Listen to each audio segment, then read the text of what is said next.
Miss হবে না আপনার পছন্দের টিভি শো। দেখুন জি5 অ্যাপে একদম ফ্রি। ছোট কাকা, কাউকে দেখতে পাচ্ছি না।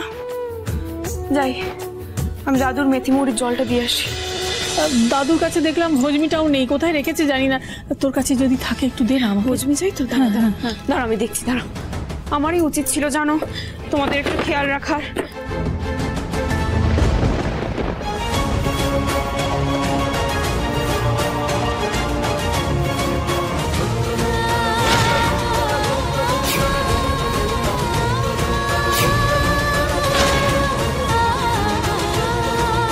হজমিগুলো নিয়ে যাও তো, দাদুর ঘরে রেখে দাও।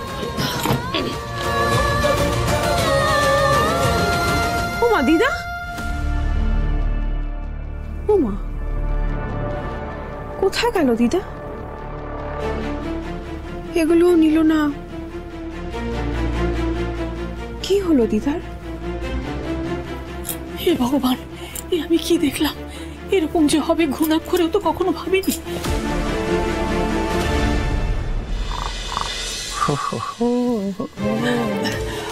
ওগো শুনছো? কি হলো? কি ওঠো ওঠো ওঠো, শুনছো? কি হলোটা কি? আরে আমি কি দেখলাম জানো? দাদু ভাই সোফায় ঘুমোচ্ছে। কি কাণ্ড বলো দেখি। তোমার সমস্যাটা কি বলো তো? শুয়ে পড়ো, শুয়ে পড়ো। কে কার ঘরে কিভাবে শুয়ে আছে তুমি দেখতে গেছো কেন? শুয়ে পড়ো না।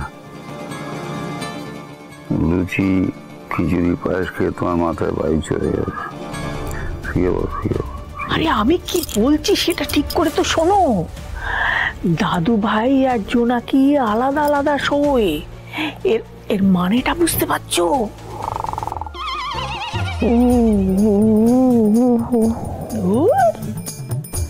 কাকে কি বলছি?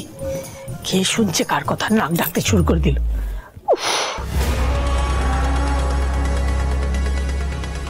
কিন্তু আমি তো স্থির থাকতে পারছি না। কি করি এখন? তার মানে দাদু ভাইকে এখনো জোনাকিকে মন থেকে মেনে নেয়নি। জোনাকির সঙ্গে দাদু ভাই সাংসারিক জীবন যাপন করে না। স্বামী স্ত্রীর সম্পর্ক তৈরি হয়নি। হায় ঠাকুর, আমি কি ভেবে বসেছিলাম আর কি হলো? না না না না না, হরগৌরী কখনো এমন করবেন না, এমন হতে দেবেন না। ঠাকুরই তো সংকেত দিয়েছিলেন যে দাদু ভাইয়ের জন্য জোনাকি সবচেয়ে যোগ্য মেয়ে। ওদের দুজনের সাংসারিক জীবন গড়ে তুলতে হবে, আর সেই ব্যবস্থা আমাকেই করতে হবে যাতে ওরা সুখী হয়। আর কালকেই সেটা করতে হবে। ছোট কাকা, কাউকে দেখতে পাচ্ছি না। যাই, আমি দাদুর মেথি মুড়ির জলটা দিয়ে আসি।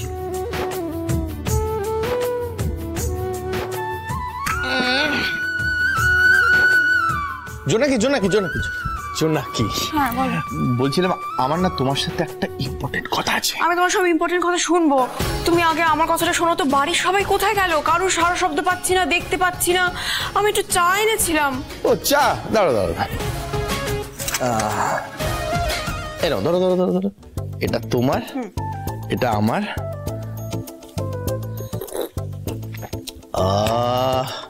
এটা খুব দরকার ছিল। আচ্ছা কি বলছিলেন না? বাড়ির সবাই কোথায় আমি জানি না, সত্যি কথা কোথায় গেছে। আচ্ছা শোনো না, মানে তোমার সাথে একটা ইম্পর্টেন্ট কথা আছে। মানে সেটা হলো কি যে কালকে তো তুমি কবিতাটা শিখিয়ে দিলে বলে এই যাত্রায় পার করে গেল। না না, খুব ভালো হয়েছে। Thank you thank you. মানে সবাই অ্যাপ্রিসিয়েট করেছে। বাংলা কবিতা, মানে অ্যাকচুয়ালি বাংলা কবিতা আমি সেরকম জানি না, বুঝলে তো। তো বলছিলাম কি যে মানে এইবারটা একটা প্রেমের কবিতা শিখিয়ে দিতে পারবে?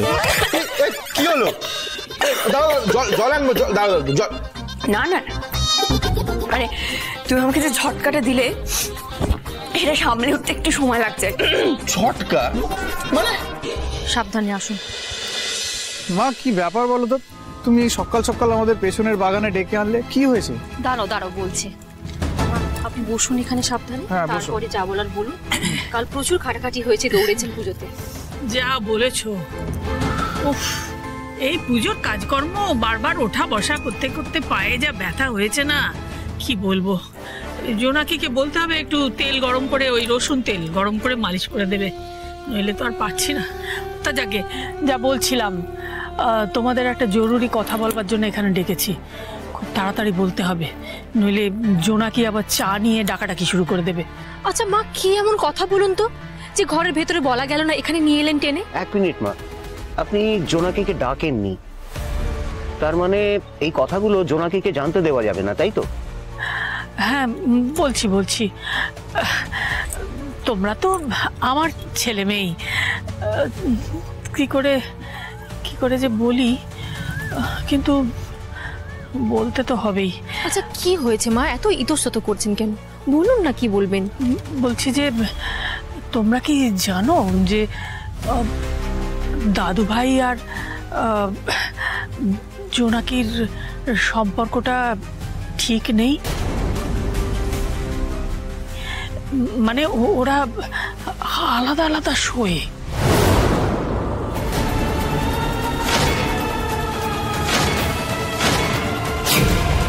কি বলছেন মা? আমরা তো কিছুই জানি না। এতদিন আমরা কলকাতায় ছিলাম, কিচ্ছুটি টের পাইনি। হ্যাঁ, তাই তো বলছি যে আমার না কালকে রাত্রিরে একটু শরীরটা কেমন কেমন লাগছিল, মানে পেটটা একটু অস্বস্তি হচ্ছিল। ওই জন্য আমি ভাবলাম একটু দাদু ভাইয়ের ঘর থেকে হজমি গুলি নিয়ে আসি। তো আমি গেছি দাদু ভাইয়ের ঘরে হজমি গুলি চাইতে। তো ঘরে গিয়ে যা দেখলাম। সে কি গো, কি বলছো তুমি? মানে আমিও তো কিছু বুঝতে পারছি না, এরকম একটা গুরুতর ব্যাপার আমরা ঘুণাক্ষরেও টের পাইনি, অথচ একজনের জন্য আরেকজন লড়াই করছে, একজনের বিপদে অন্যজন ঝাঁপিয়ে পড়ছে। ধ্রুব কি তাহলে এখনো পর্যন্ত জোনাকিকে মেনে নিতে পারলো না? সেটাই তো আমি ভাবতাম, বিয়েটা হঠাৎ করে হলো, এতদিনে ভাইপো নিশ্চয়ই মন থেকে নিজের স্ত্রী হিসেবে জোনাকিকে মেনে নিয়েছে। হ্যাঁ, সেটা তো আমিও ভেবেছিলাম, দুজনের যা মিলমিশ, কিন্তু যা দেখলাম তাতে তো ভালো ঠেকলো না। আমি কালকে সারা রাত দু চোখের পাতা এক করতে পারিনি। ছেলে মেয়ে দুটো যদি সুখে সংসার করতে না পারে, তাহলে আমাদের সব চেষ্টাই তো বৃথা হয়ে যাবে। আপনি একদম চিন্তা করবেন না মা, ক্যাপ্টেন জোনাকি বিশ্বাসের জীবনে কোনো গন্ডগোল আমরা হতে দেব না। গ্যাং মিত্তির বাড়ি তো আছে। কিন্তু কি করবে আনন্দ? যারা এই মিত্তির বাড়িটাকে এক করতে চাইছে, তাদের নিজেদের সংসারটাই যদি তাসের ঘর হয়ে থেকে যায়, তাহলে তো আমাদের স্বপ্নই থেকে যাবে। না না মা, আপনি এত ভাববেন না, আমরা এতজন আছি, ঠিক কিছু না কিছু একটা উপায় বেরিয়ে যাবে। দাঁড়ান তো, আমি একটু বুদ্ধির গোড়ায় টোকা দিয়ে দেখি, একটা উপায় তো বার করতেই হবে।